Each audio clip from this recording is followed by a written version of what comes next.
morning. Okay pa ba kayo?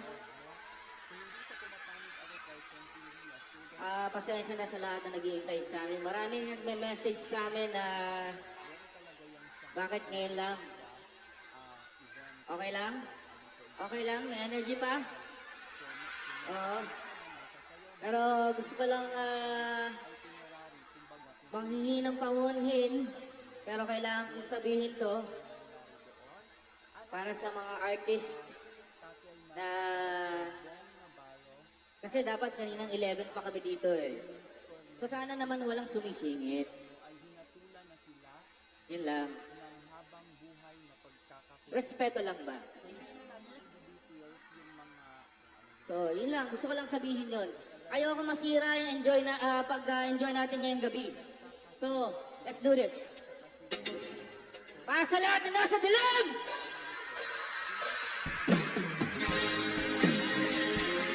Hanggang sa muli, San Jose! Good night! I'm out! Hinatulan na ng habang buhay na pagkakakulong ng Taguig Regional Trial Court ang mga nasa likod ng umano'y pambubugbog noon sa aktor at TV host na si Bong Navarro. Kabilang sa hinatulang guilty sa kasong serious illegal detention for ransom ang modelo na si Denise Cornejo, negosyanteng si Cedric Lee, Ferdinand Guerrero at Zimmer Raz. Dahil sa hatol, agad kinansela ng korte ang bailed one o piyansa ng mga akusado. Pinapaaresto na sila ng korte at pinagbabayad din ng danyos kay Bong. Taong 2014, nag-ugat ang kaso matapos ireklamo ni Navarro ang nagkulong umano sa kanya sa isang kondo at pinagbantaan pa siyang papatayin. Sa kanyang programa kanina sa kabilang network, nagpasalamat si Navarro sa lahat ng mga sumuporta at patuloy umanong naniniwala sa kanya sa kabila ng kinakaharap na kaso. Ang mangyayari ngayon is eventually all the accused will be committed. As soon as Cedric Lee and Ferdinand Guerrero are found, and in the case of Denise Cornejo and Dinian Raz, as soon as the proper papers are brought. Pinaka-importante, Jacqueline, sir. Good afternoon po sa inyong lahat. Ito po ang inyong lingkod, Jovel Rosales. Ano pa nga ba? Ang inyong isinusulsol sa akin.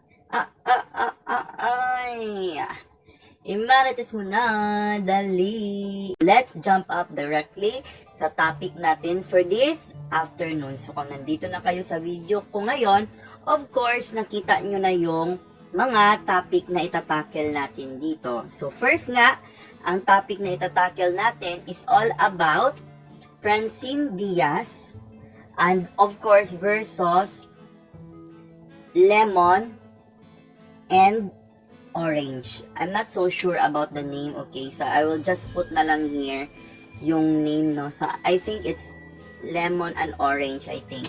I believe so. So ang issue nila guys is all about sinapawan daw di umano ni Francine Diaz itong banda na ito.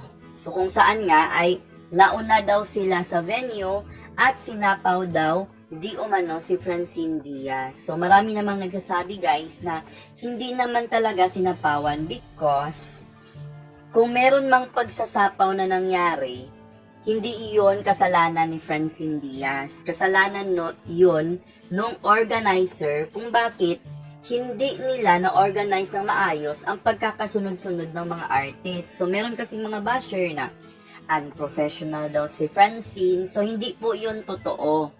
Kasi, unang-una sa lahat, wag nating sisihin si Francine kasi guys, nag-follow lang din siya sa kung ano yung na-schedule sa kanya o nung mga organizer na sinabihan siya na pumunta na siya ng stage kasi hindi naman pupunta ang isang artist sa isang stage kung hindi naman siya sinabihan ng isang organizer. So, hindi yun totoo guys ha, klaruhin natin yon, no? So, hindi sa pumapanig ako kay Francine Diaz, pero ganyan talaga yon pag pumunta ka sa isang event or inimbitahan ka sa isang event, meron talaga yang siyang flow of the events na isang for example, kasal. So kung may kakanta man, may sasayaw man, pero so meron na yan siyang itinerary, kumbaga kung sino yung mauuna sa inyo. So, walang pagsasapaw na nangyari doon. And of course, let's tackle na about kay Bong Navarro. And of course, Denise Cornejo, kung saan nga ay nakita nyo ay hinatulan na sila si Denise ng habang buhay na pagkakakulong, no?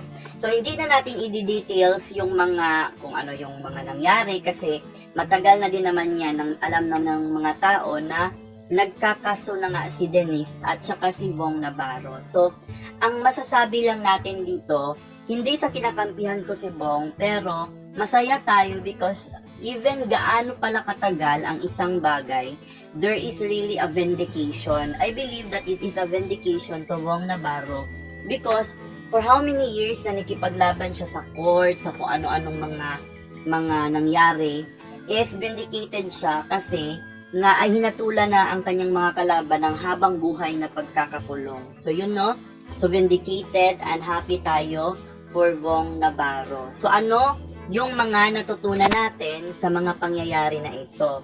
So first, doon sa pangyayari kay Francine, ang masasabi natin doon is na kailangan pa rin ng professionalism. Hindi ibig sabihin na nasingitan ka is parang pareringgan mo na yung artist kasi pwede naman na pagsabihan mo yung organizer kasi wala namang kasalanan talaga si Francine doon. So yun yung ano natin na we must learn to be professional in all aspect. Okay? So, sa pangalawa is justice has been served. So, we believe that Bong Navarro has been vindicated and justice been served to him. So, yun no? Yun lang ang masasabi natin sa topic na yan. Magpapasalamat tayo sa ating mga sponsor. Ma'am Sparkle of Ireland, Sir Mario of Cebu, shout out to Ma'am Shirley of Pagadian City. Shout out to Ma'am Lorraine from Davao City.